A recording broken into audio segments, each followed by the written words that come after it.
खंडकरी शेतकऱ्यांच्या ह्या जमिनी सुटल्यात आत्ताच्या 1 एकराच्या आतील आणि ह्याच्या आधी सुटल्या, ह्या संदर्भात आपलं मत काय?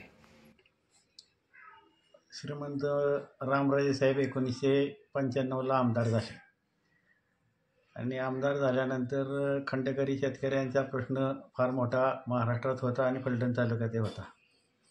पण आमदार झाल्यानंतर रामराजे साहेबांनी स्वतः लक्ष घालून या प्रश्नाचा पाठपुरावा केला आणि महाराष्ट्रातल्या हजारो खंडकरी शेतकऱ्यांना त्यांच्या जमिनी परत मिळवून द्यायला यश आलं.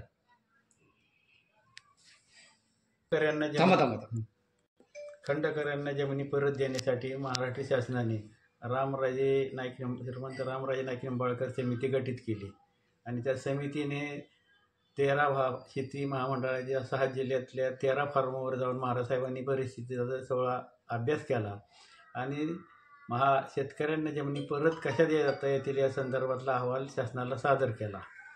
तो अहवाल विधिमंडळाच्या दोन्ही सभागृहात संमत झाल्यानंतर पुढील प्रक्रिया जमीन वाटपाची सुरू झाली. जमीन वाटपाची प्रक्रिया सुरू झाल्यानंतर सुरुवातीच्या टप्प्यात फलटण तालुक्यातील 723 शेतकऱ्यांना 3,775 एकर जमीन मिळाली. त्यानंतर उर्वरित शेतकरी राहिले होते. त्या उर्वरित शेतकरी 1 एकराच्या आतले होते.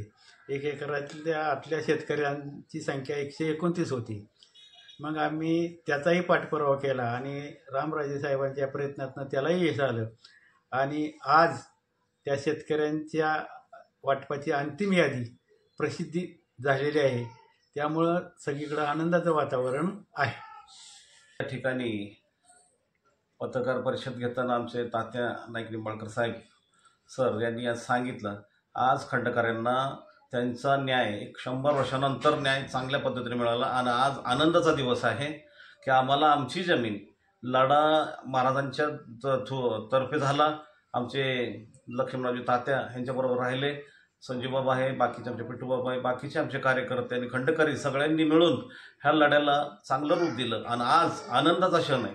आज महाराजांच्या माध्यमातून आणि आमचे लक्ष्मणरावजी तात्या सर यांच्या माध्यमातून आज आम्हाला आमची जमीन 100 वर्षानंतर ही जमीन आज आम्हाला मिळाली आणि आम्ही महाराज साहेबांचं, लक्ष्मणरावजी तात्या सर यांचं, संजीवराजे नाईक निंबाळकर, पिट्टूबाबा यांचं बी सर्वांचं आम्ही आभार मानतो आणि आमच्या खंडकरी शेतकऱ्यांचाही आभार मानतो. आज आमचा आनंदाचा सण आहे आणि या सणात आम्ही सगळे शेतकरी सहभागी आहोत. पुन्हा एकदा महाराज साहेबांचे आभार आभार आभार. शेतकरी खंडकऱ्यांचा जो प्रश्न होता फलटण तालुक्यातला, तो पूर्णपणे महाराज साहेबांच्यामुळं आता सुकर झाला आणि 2012ला 1 एकराच्या वरचे शेतकरी मिळाले होते, पण जे गरीब शेतकरी होते 1 एकराच्या आतले ते आज याद्या प्रसिद्ध झाल्या.